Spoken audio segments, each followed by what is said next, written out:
वनवासी थे वो अगर चाहते तो उसके भाई भरत को उनके साथ आने के लिए बोल सकते थे। उन्होंने नहीं बोला क्योंकि उनको मालूम था कि इसके ऊपर हमारा 14 साल तक कोई हक नहीं है। अपने ससुर के पास जा सकते थे, नहीं गए। उन्होंने किसको एकत्रित किया? दीन, दलित, शोषित, वंचित, बहुजन सभी लोगों को एकत्रित किया।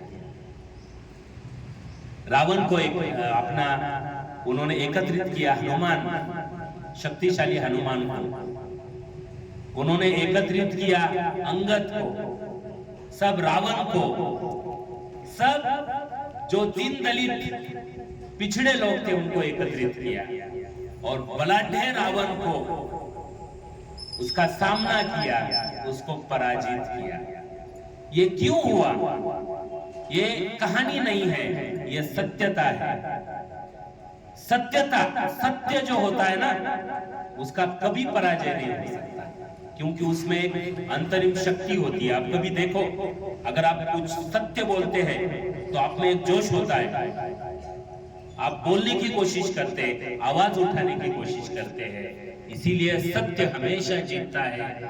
असत्य कितना भी बलाढ्य हो, लेकिन उसको हराने का कोई हरा नहीं सकता। सत्य को कोई हरा नहीं सकता, असत्य हमेशा हारता है।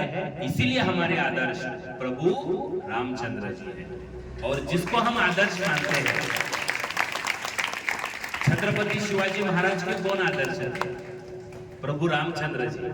जिजाऊ उनको बचपन से राम कृष्ण की कहानी सुनाती थी, तो उनके भी वो कहीं तो प्रेम में रहा होगा कि मुझे राम जैसा बनना है, मुझे राम जैसा व्यवहार करना है, और वो उनके आदर्श थे।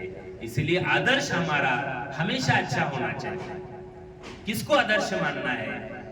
एक अच्छा आदर्श मानो और उसकी तरह बनने की हमें कोशिश करनी चाहिए।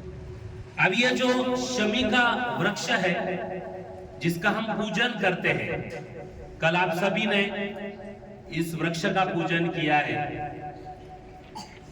जो हथियार वगैरह है अभी तो हमारे पास नहीं है, लेकिन पुराने काल में जो अभी हम विद्या की पूजा करते हैं, कल आपके घर में विद्या की पूजा हुई होगी। आपके पुस्तक, आपके नोटबुक्स मम्मी ने लिए होंगे पूजा के लिए, तो उसकी हम पूजा करते हैं।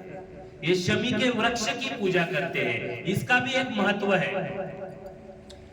प्रभु रामचंद्र जी ने भी शमी के वृक्ष का पूजन किया था रावण को मारने से पहले। कौरव और पांडव भी 14 साल वनवास में थे, 1 साल अज्ञातवास में थे, और उन्होंने भी अपने पूरे शस्त्र वगैरह जो है वह शमी के वृक्ष के ऊपर छुपाए थे, क्योंकि अज्ञातवास चालू था, शस्त्र नहीं ले सकते थे, तो वो शमी का जो पेड़ है उसके ऊपर उन्होंने छुपाए थे। और जब अज्ञातवास उनका खत्म हुआ, तब विराट की लड़ाई में पांडवों ने वो सब शस्त्र लिए थे और सब कौरवों के सेना का पराजय उस दिन उन्होंने किया था। इसलिए शमी का जो वृक्ष है उसको भी अन्य साधारण महत्व है, इसीलिए हम उसका पूजन करते हैं। तो सभी को, कल ही दशहरा था, लेकिन